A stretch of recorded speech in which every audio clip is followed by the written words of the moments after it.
What's up, YouTube? It's Jake, the Ticket Leprechaun, back with another installment of my Hall of Fame series. And today I'm going to go over all of the retired players that either are on the writer's ballot now, will be, or already have been, or on up for consideration for Veterans Committee induction. I'm going to go over all players that are currently retired, that are not yet in, that I believe that should be. For each one, I'll talk about what criteria they hit to make them Hall of Famers.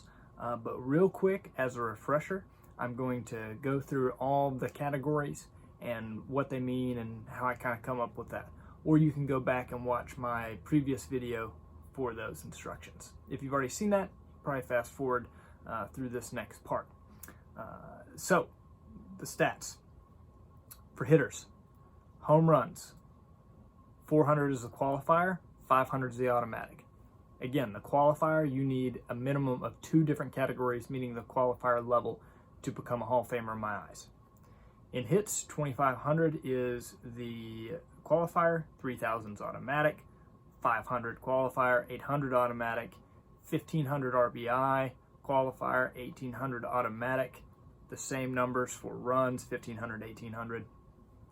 For pitchers, 200 wins qualifier, 300 automatic, 2,500 qualifier, 3,000 automatic, 400 saves qualifier, 500 saves automatic.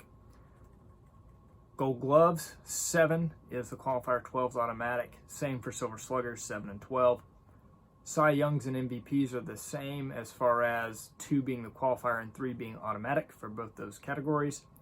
All-Star appearances, 10 times is a qualifier, 15 times as an All-Star is automatic. 3 batting titles is qualifier, 8 batting titles is automatic, 2 pitching titles qualifier, 5 pitching titles automatic, and Triple Crowns are automatic. The last disclaimer before I get into the players, 2 things. If I do not go over a player that you know is retired that isn't in the Hall of Fame, I didn't mention him for one of 2 reasons. 1, he didn't qualify. He didn't meet at least 2 of my qualifiers or 1 of my automatics to be Hall of Fame worthy. The second reason would be that they failed a performance-enhancing drug test or admitted to using steroids and were linked to them by a failed test in some way. A couple different examples. Barry Bonds, obviously linked to steroids, and then David Ortiz, who failed a test. So just that disclaimer. And now we will get into the players and go over what makes them Hall of Famers in my eyes. Let's get to it. Now for the players. I will put up each player there in no particular order and list why they would be a Hall of Famer for me and what qualifiers or automatic qualifiers that they hit for me. So without further ado, the guy you saw a lot if you watched my previous video on my ballots over the next 5 years, ANDRUW Jones, who meets both 400 home runs and the 7 Gold Gloves. Up next, we have OMAR VIZQUEL, who would meet 2,500 hits and 7+ Gold Gloves. Next up, do I need to state the obvious? He's the all-time hit king. He would meet the 3,000 hit club requirement. As well as for those of you keeping count at home, he would also reach the automatic qualifier for 1,800 plus runs, as well as the 15 plus All-Star appearances and a secondary qualifier of 3 batting titles. Next up, we've got Curt Schilling, who was also on my ballot in my previous video. He would meet the secondary qualifier of 200 wins, as well as the automatic qualifier of 3,000 plus strikeouts. Next up, we've got Steve Garvey, who has 2,500 plus hits and also has 10 All-Star appearances, 10 plus All-Star appearances. Next up, it's a crime, dog. Fred McGriff, 400 plus home runs and 1,500 plus RBIs. Next on the list, Carlos Delgado, 400 plus home runs and 1,500 RBI. Next up, one of my personal favorites. I always enjoyed watching him play. I actually don't have one of his cards, but Johnny Damon had 2,500 plus hits and 1,500 plus runs. Next up, we've got Kenny Lofton, who he had in his career 500 plus stolen bases as a secondary qualifier, as well as 1,500 plus runs. Throwing it back to an early days player, a player I do not have any cards of yet, and a name that you may not be familiar with, George Van Haltren, 2,500 plus hits, 500 plus stolen bases, and 1,500 plus runs. So he actually meets 3 qualifiers with only needing 2.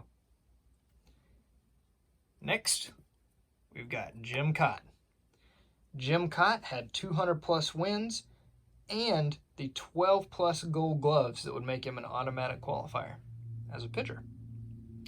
Next up, another guy I actually do not have a card of, and an older player, but Jimmy Ryan, who had 2,500 plus hits and 1,500 plus runs. Next on the list would be a more modern player, 77 tops there, Keith Hernandez, who gets in on the virtue of his 12 plus gold gloves, which would make him an automatic qualifier. Another player I don't have any cards of yet would be Tom Brown, 600 plus stolen bases, 500 excuse me, and 1,500 plus runs would make him a Hall of Famer in my eyes. After that, we've got Mickey LOLICH, who won 200 plus games and had 2,500 plus strikeouts.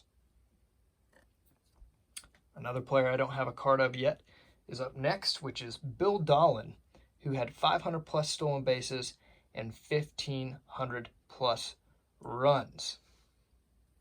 Another pitcher up next, Frank Tanana, had 200 plus wins and 2,500 plus strikeouts. Next on the list, I think that he's the last one that I don't have a card of yet, is none other than Jim McCormick, who had 200 plus wins and 2 pitching titles, making him Hall of Fame eligible for me. Oh, and I was mistaken. I have one more of a guy that I don't have a card of here. 2 more. Chuck Finley, 200 plus wins and 2,500 plus strikeouts. Then I'll show off a card here of Jerry KOOSMAN, which would be wonderful if he got in. Then it jokingly would really be the KOOSMAN rookie card.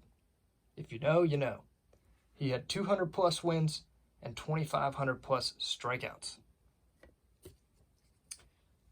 Next up, Tommy Bond, who had 200 plus wins as a pitcher, had 2 plus pitching titles, and had a pitching triple crown. Next up,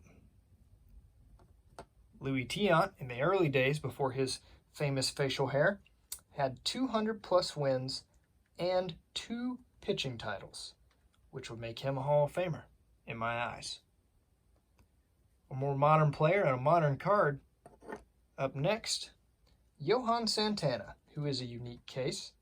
He had 2 plus Cy Youngs and 2 plus pitching titles, along with a pitching triple crown, meeting 3 secondary qualifiers, which in my eyes makes him a Hall of Famer. Rounding out the last few players, Adrian Beltre, who had 400 plus home runs, had 3,000 plus hits, which is an automatic, 1,500 plus runs, and 1,500 plus RBI. Beltre, in my eyes, if first ballot is a thing for you, I think he's going to be one. Last 2 players, ICHIRO SUZUKI, who had 3,000 plus hits, which is an automatic in itself, 500 plus stolen bases, 7 plus gold gloves, and 10 plus all-star appearances, which means he would meet 4 qualifiers the secondary, including one that was automatic in that 3,000 hits. The last player, CC Sabathia. That's his rookie card there, who would meet 200 plus wins, secondary qualifier, and 3,000 plus strikeouts, which is an automatic. So let's go back to wrap up my thoughts. So that wraps up my thoughts on retired players who I believe should gain induction into the Hall of Fame. Please like, comment, subscribe. Please let me know what you guys think of the players that I believe should be in, or guys you may have questions about that miss the list. I'll probably talk about them in future videos, but would love to get a conversation going. Until next time, keep collecting. God bless.